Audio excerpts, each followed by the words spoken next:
down, yeah. I've been feeling so, I've been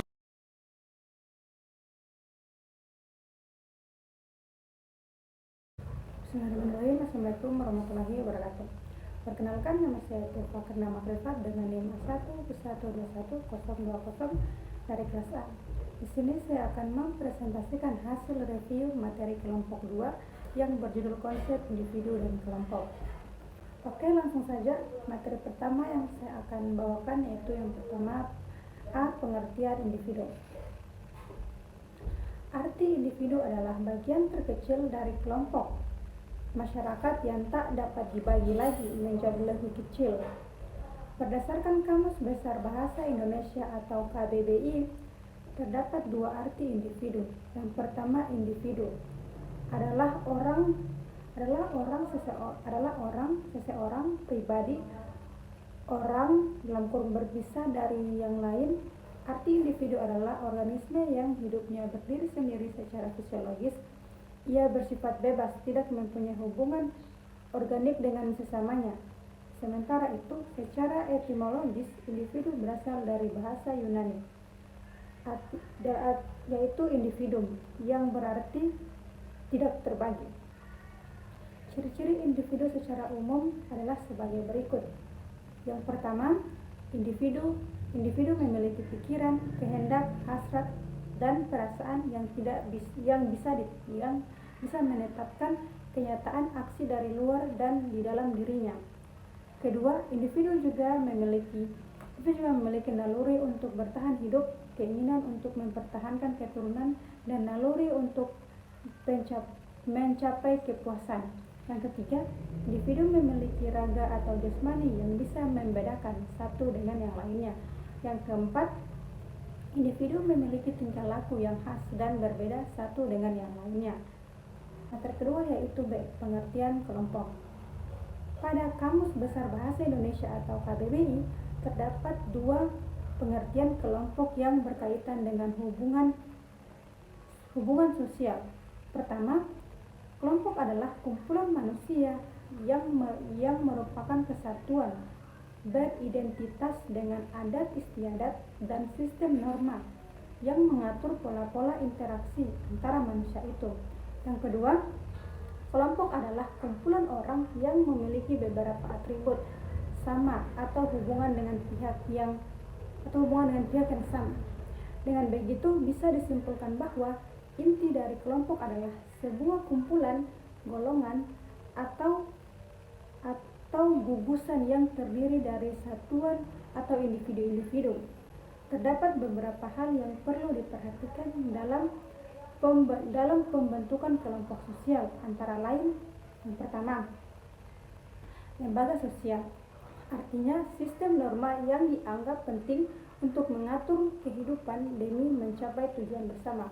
Yang kedua, keteraturan sosial ada artinya hubungan sosial antar pribadi berlangsung dengan serasi dan harmonis sesuai dengan nilai norma di masyarakat. Materi ketiga, manusia sebagai makhluk individu dan anggota kelompok.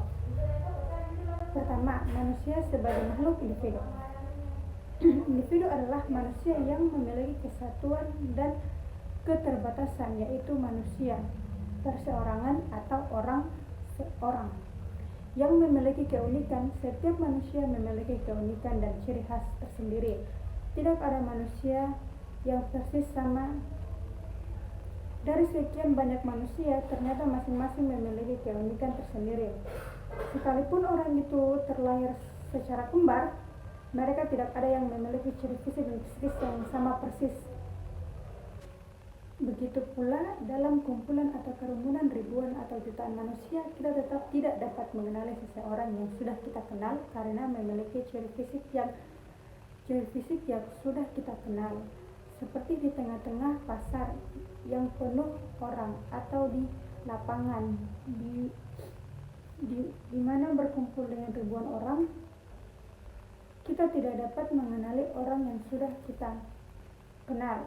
Sebaiknya bila hal ini terjadi pada kumpulan atau kerumunan hewan atau binatang, sulit bagi kita untuk mengenali satu hewan di tengah ribuan hewan yang sejenisnya. Ciri-ciri seseorang yang tidak hanya bisa dilihat melalui fisiknya saja, tetapi juga dapat dilihat dari sifatnya dan karakter seseorang tersebut.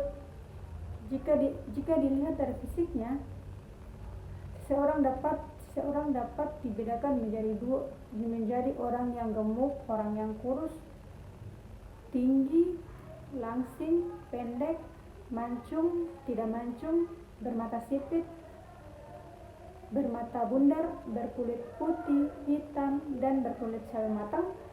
Jika dilihat dari sifatnya, seseorang dapat dibedakan menjadi orang yang penyabar, pendiam, cerewet, sombong, pemalas, rajin, dan lainnya. B. Manusia sebagai anggota kelompok.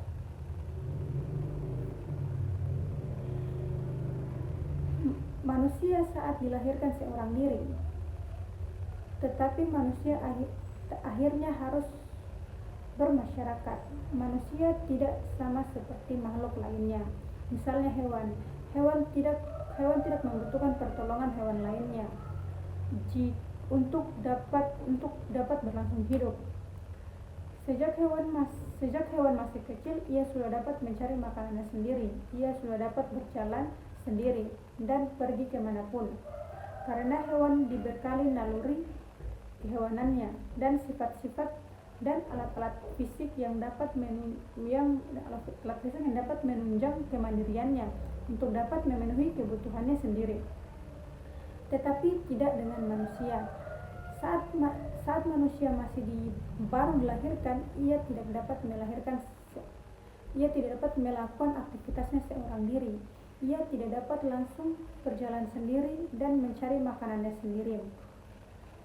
Harus ada peran orang lain yang membantunya beraktivitas dan mencarikan makanan untuknya. Manusia tidak dibekali dengan alat-alat fisik seperti pada hewan, tetapi manusia dibekali dengan pikiran dan akal yang jauh lebih sempurna dibandingkan hewan. Dengan akal pikiran, manusia bisa memanfaatkan untuk mencari alat-alat yang diperlukan untuk memenuhi kehidupannya. Jadi, dengan akal yang dimilikinya, manusia dapat menciptakan alat-alat yang suatu saat dapat digunakan untuk kepentingan atau keberlangsungan hidupnya. Dalam kehidupan sehari-harinya, manusia tidak terlepas dari pengaruh orang lain dalam mencukupi kebutuhannya. Manusia membutuhkan orang lain dalam lingkungan sosialnya. Misalnya dalam pergaulannya, manusia membutuhkan orang lain. Dari sejak manusia terlahir di muka bumi, manusia membutuhkan peran orang lain. Seperti saat seorang wanita yang hendak melahirkan, ia membutuhkan seorang dokter atau bidan untuk keperluan kelahirannya. Maka seseorang tentu tidak bisa melaksanakan aktivitasnya secara total hanya seorang diri, melainkan membutuhkan tenaga orang lain. Karena manusia adalah makhluk sosial, mereka berinteraksi dengan yang lain. Tetapi tidak selamanya interaksi itu berjalan dengan baik. Terkadang menimbulkan hal-hal yang negatif.